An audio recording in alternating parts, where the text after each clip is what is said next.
नमस्कार। मैं हूं संजीव श्रीवास्तव। आप देख रहे हैं 4 PM न्यूज नेटवर्क। माल कमाएगा गुजरातवासी और पसीना बहाएगा उत्तर प्रदेश का निवासी। ये और ऐसे तंज भारतीय जनता पार्टी की मौजूदा स्थिति को लेकर बार बार कसे जाते हैं। बार बार कहा जाता है कि ये मोदी और शाह की बीजेपी है, ये अटल आडवाणी की भारतीय जनता पार्टी नहीं है। और जब ये तंज कसे जाते हैं या कहा जाता है तो उसके पीछे ठोस कारण भी होते हैं। जो मैंने कहा कि माल कमाएगा गुजरातवासी, ये जो तंज है ये बार बार कसा जाता है। और कसा इसलिए भी जाता है कि जो भारतीय जनता पार्टी शासित राज्य हैं वहां गुजरात छाया हुआ है, गुजरात ही गुजरात है।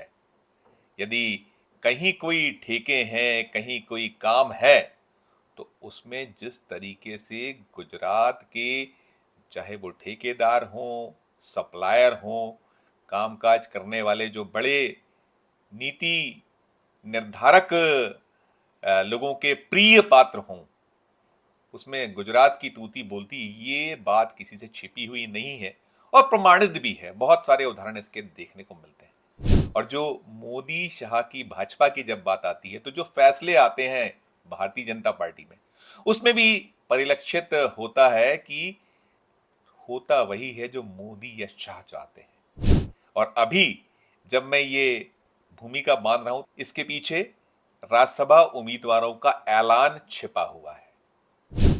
भारतीय जनता पार्टी ने अपने राज्यसभा के उम्मीदवारों का ऐलान कर दिया है। 9 राज्यों में 10 सीटों के लिए राज्यसभा के चुनाव होने हैं। लोकसभा चुनाव 2024 के बाद राज्यसभा की ये सीटें रिक्त हुई हैं और इन सीटों में 9 पर बीजेपी ने अपने प्रत्याशियों का ऐलान कर दिया है।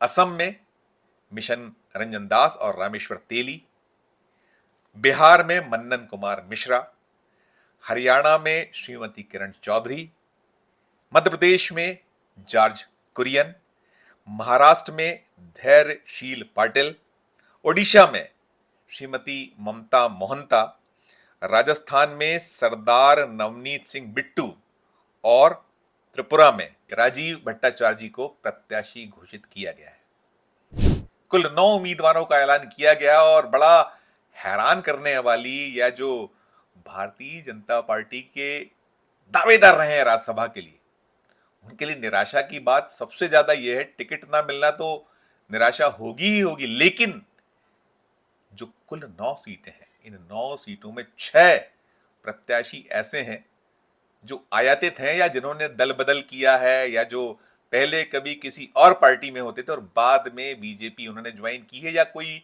पत्रकार रहा है, कोई वकील रहा है।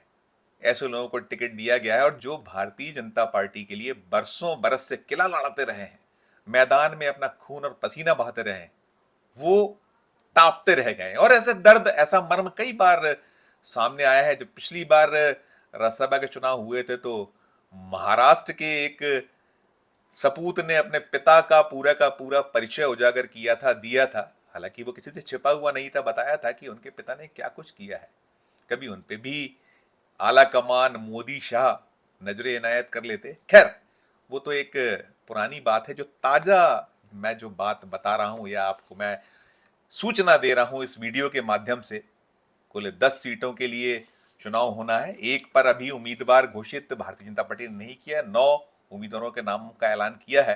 जिस समय मैं वीडियो बना रहा हूं तब तक की बात मैं आपको बता रहा हूं।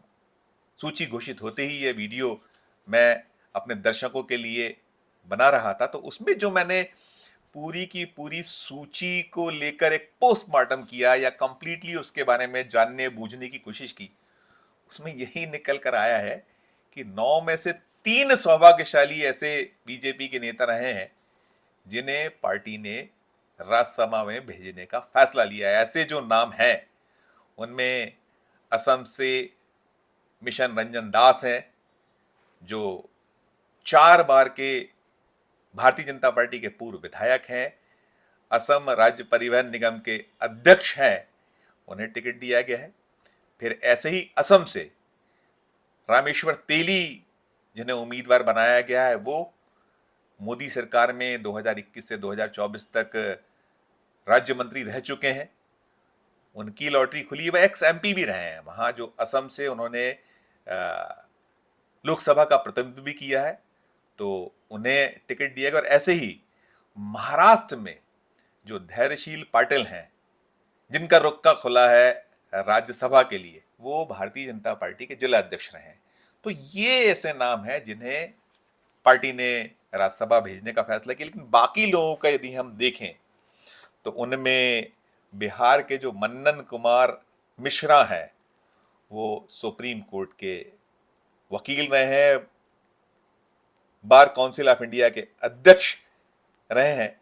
उन्हें बीजेपी ने राज्यसभा में भेजने का फैसला लिया है। इस सीट पर, यहां जो बिहार की राज्यसभा की जो रिक्त सीट थी, उससे पूर्व मंत्री आर के सिंह दावेदारी पेश कर रहे थे। ऋतुराज सिन्हा जो हैं वे उम्मीदवार के तौर पर देखे जा रहे थे, लेकिन ये टापते रह गए। इन्हें नहीं टिकट मिल पाया है। लॉटरी खुली है मन्नन कुमार मिश्रा के नाम बिहार में। ऐसे ही हरियाणा में श्रीमती किरण चौधरी को टिकट दिया है बीजेपी ने राज्यसभा का। और इनके बारे में विदित है कि ये कांग्रेस से भारतीय जनता पार्टी में शामिल हुई थी और वहाँ भी कई सारे दावेदार थे, लेकिन किसी को राज्यसभा जाने का मौका नहीं मिल पाया है। और किरण चौधरी कांग्रेस में विधायक पद छोड़कर शामिल हुई थी, भारतीय जनता पार्टी में आई थी, तो उन्हें कांग्रेस से दगाबाजी करने का नाम दिया गया। ऐसे ही जॉर्ज कुरियन, जिन्हें मध्य प्रदेश से राज्यसभा भेजा जा रहा है, वे मूलतः जनता दल की पैदाइश हैं। जनता दल से उन्होंने अपना राजनीतिक जीवन शुरुआत की थी। हालांकि लंबे वक्त से वे भारतीय जनता पार्टी में हैं और मोदी सरकार में अभी वे मंत्री भी हैं। उनके पास में जो महत्वपूर्ण विभाग मत्स्य पालन, पशुपालन, डेयरी विकास विभाग है और लंबे वक्त से हैं वे, तो ठीक है। लेकिन मध्य प्रदेश में बहुत सारे ऐसे चेहरे थे जो राज्यसभा के लिए उम्मीदवार के तौर पर देखे जा रहे थे। उन्हें उम्मीद थी कि जो उन्होंने परिश्रम पार्टी के लिए किया है, या वो जो कहीं ना कहीं अपना खून पसीना बहाते रहे, उनमें से किसी को इनाम मिलेगा। और एक तो ऐसे भी थे जिन्होंने 2019 में बड़ा जबरदस्त कमाल किया था। उनका नाम है doctor KP. Singh Yadav. Guna Shivpuri seat पर ज्योतिरादित्य सिंधिया को उन्होंने, कांग्रेस उम्मीदवार ज्योतिरादित्य सिंधिया थे, उन्हें पटकनी दी थी, एक जबरदस्त हार हराई थी। और बाद में समय का चक्र बदला, ज्योतिरादित्य सिंधिया बीजेपी में शामिल हो गए और उन्हें राज्यसभा भेज दिया गया। जो बगावत उन्होंने की थी, कांग्रेस के खिलाफ झंडा उठाया था, कमलनाथ की सरकार गिरवाई थी। हालांकि डॉक्टर के.पी. सिंह यादव भी कांग्रेस से ही भारतीय जनता पार्टी में, लेकिन उन्होंने ज्योतिरादित्य सिंधिया को 2019 में हराकर एक बड़ा जबरदस्त झटका दिया था कांग्रेस को। एक उन्होंने ऐसे जॉइंट किलर के तौर पे ख्यात हुए थे बीजेपी के लिए, जिन्होंने गुना शिवपुरी जैसी सीट को जीत लिया था और भारतीय जनता पार्टी की झोली में डाल दिया था। लेकिन 2024 में उनका टिकट कट गया। यादव समाज, ओबीसी वर्ग से वे आते हैं, तो उन्होंने उस समय गम खाया था। ऐसा कहा गया था, ऐसा माना गया था कि शायद इसका प्रतिफल उन्हें कुछ मिलेगा और जो राज्यसभा की सीट सिंधिया को दी गई थी वो शायद डॉक्टर के.पी. सिंह यादव को मिल जाए। लेकिन के.पी. सिंह यादव निराश रहने से, बहुत लंबी फहरिस्त मध्य प्रदेश में भी थी, कई नाम थे। शिवराज सिंह चौहान सरकार में मंत्री रहे और बीजेपी के लिए जमकर तोड़फोड़ करते रहे। नरोत्तम मिश्रा उम्मीद बांधे बैठे थे कि शायद उनके ऊपर नजरे इनायत आला कमान की हो जाए। जयभान सिंह पवैया, एक बड़ा नाम, बड़ा चेहरा, जो राम मंदिर आंदोलन का रहे थे, बजरंग दल के नेता थे, वे पुराने नेता हैं, उनके नाम की चर्चाएं बहुत थी। और भी कई सारे नाम थे, लेकिन किसी को अवसर नहीं मिला। केरल के कोट्टयम से आने वाले जॉर्ज कुरियन को राज्यसभा में भेजा जा रहा है। इसके अलावा यदि हम और राज्यों की बात करें, ओडिशा की बात करें, तो ओडिशा में जो श्रीमती ममता मोहंता हैं, इन्होंने बीजू जनता दल से दगाबाजी की थी। अभी हाल ही में उन्होंने अपना राज्यसभा का जो पद था वो छोड़ा था और आनन फानन में उसे मंजूर किया था। राज्यसभा के जो सभापति हैं धनखड़ साहब, जो बड़े चर्चित चेहरा, चर्चित शख्स के तौर पे ख्यात हैं, ऐसे सभापति जिन्हें बार बार निशाने पे लिया जाता है उनकी अपनी जो शैली है उसके कारण।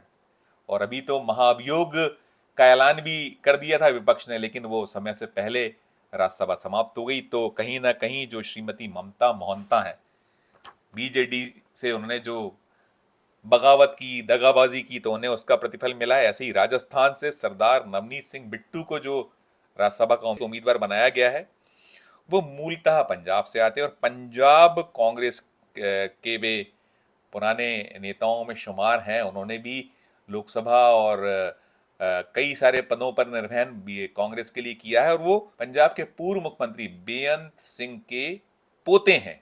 तो आपने ये पंजाब कांग्रेस के पूर्व मुख्यमंत्री बेअंत सिंह के पोते के नाम को भी सुना, वो उम्मीदवार घोषित किए गए हैं। और इसके अलावा त्रिपुरा से राजीव भट्टाचार्य जी, अपर हाउस को माना जाता है कि अपर हाउस बहुत ही जहीन शहीन और ऐसे सदस्यों की या ऐसे चेहरों की चाह रखता है, या होना चाहिए वहां ऐसे चेहरों को जो बहुत विद्वान लोग हों। द टेलीग्राफ, इंडियन एक्सप्रेस और टाइम्स ऑफ इंडिया जैसे समाचार पत्रों में सेवाएं दे चुके हैं और विदेश नीति पर निरंतर लिखते रहे हैं।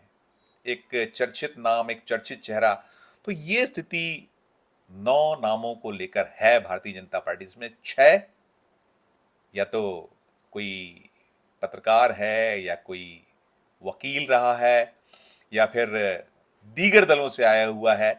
3 चेहरे ही ऐसे हैं। और जो एक सीट रिक्त बची है जिसपे अभी उम्मीदवार घोषित किया जाना है, वो सीट को लेकर भी चर्चाएं ये हैं कि वो एनसीपी के खाते में, एनसीपी अजीत पवार, अजीत पवार का जो गुट है एनसीपी का, उसको जाएगी, उनके लिए छोड़ी जा रही है। और नाम की जो चर्चा है वो नितिन पाटिल के नाम की चर्चा है, जो अजीत पवार के बहुत निकटस्थों में शुमार हो। तो कुल मिलाकर कह सकते हैं कि जो भारतीय जनता पार्टी है, बीजेपी है, बीजेपी वो खून और पसीना बहाने वाले जो देव दुर्लभ भारतीय जनता पार्टी के नेता कार्यकर्ता हैं, या जो तौम्र किला लड़ाने वाले चेहरे हैं, उनकी जगह अब ऐसे ही चेहरों को देती है या उनके नामों का ऐलान करती है जो चौंकाते हैं। और वैसे भी मोदी तो कहते रहे कि जो नाम चलते हैं, जिन नाम की चर्चा अखबारों में होती है, वही उम्मीदवार बनाए जाए, जरूरी नहीं है। और यही कुछ शैली अमित शाह की भी है कि वे चौंकाते हैं। बहुत सारे ऐसे नाम या बहुत सारे ऐसे चेहरे देखे हैं निरंतर बीते एक दशक में, या बागडोर जब से मोदी शाह के हाथों में है तब से, कि एक ऐसा नाम, एक ऐसा चेहरा आगे आता है जो कहीं किसी दौड़ में शामिल नहीं होता, उस नाम की चर्चा नहीं होती। भी हाल ही में जब बीते साल 5 राज्यों के चुनाव हुए थे विधानसभाओं के, तब भी ऐसे ही नाम, ऐसे चेहरे निकल कर आए थे। मध्य प्रदेश में मोहन यादव मुख्यमंत्री घोषित किए गए थे, बीजेपी विधायक दल का नेता घोषित किए गए थे। राजस्थान में ऐसा ही नाम आया था, ऐसा ही नाम छत्तीसगढ़ में सामने आया था। तो जो शैली है, जो अदा है मोदी और शाह की, वो जुदा है। और यही वजह है कि जब निकल कर आते हैं नाम, निकल कर आते हैं चेहरे, तो सब टापते रह जाते हैं, चौंक जाते हैं। और सबसे ज्यादा दुख या दर्द भारतीय जनता पार्टी के लंबे वक्त से या दावेदार नेताओं को तब होता है जब उनका हक, उनकी जगह कोई ऐसा शख्स, ऐसा नेता ले लेता है जो भारतीय जनता पार्टी का नहीं होता है मूल तौर पर, मूल रूप से। उसकी पैदाइश या तो किसी और दल में, राजनीतिक पैदाइश किसी और दल में होगी, या फिर वो दल बदल करके आया होगा, या ऑपरेशन लोटस के तहत उसे बीजेपी ने, मोदी शाह की भारतीय जनता पार्टी ने उठा लिया होगा। तो यही तो है राजनीति, यही तो मोदी शाह का खेल है, मोदी शाह का युग है, राज है, कि होता वही है जो वो चाहते हैं। और जो दावेदार या बीजेपी के देव दुर्लभ कार्यकर्ता, लगातार इस दल को आगे बढ़ाने 2 से 84 और 84 से 303 और 303 से जो है 370 तक ले जाने का प्रयास करने वाले जो नेता हैं। अब तो गाड़ी अटक गई 240 स्पेस 2024 लोकसभा चुनाव में, तो कोशिश करने वाला टापता रह जाता है और फिर वही सिद्ध हो जाता है कि माल कमाएगा गुजराती और काम करेगा उत्तर प्रदेश का निवासी या भारतीय जनता पार्टी शासित राज्यों का जो इतर गुजरात है, वहाँ का निवासी, वहाँ का कार्यकर्ता, वहाँ का जो नेता है, और उसे मौका पाने के लिए इंतजार और बस इंतजार करते रहना होगा, या कहीं वो हाशिए पर पटक दिया जाएगा, कभी जो मार्गदर्शक मंडल में पटक दिया जाएगा। यह सब होता रहता है और जो मोदी शाह हैं जो चाहते हैं होता वही रहता है। इस वीडियो में फिलहाल इतना ही। हम फिर किसी नए विषय, किसी नए वीडियो के साथ आपके समक्ष उपस्थित होंगे। हमारा अनुरोध कि हमारे चैनल को लाइक कीजिए, सब्सक्राइब कीजिए। यदि ज्वाइन का बटन नहीं दबाया तो ज्वाइन का बटन भी जरूर दबाइए। हमारे इस वीडियो कमेंट बॉक्स में जाकर ये जरूर बताइए कि वीडियो आपको कैसा लगा। प्यार और स्नेह बनाए रखिए और देखते रहिए 4 PM न्यूज नेटवर्क। धन्यवाद, नमस्कार।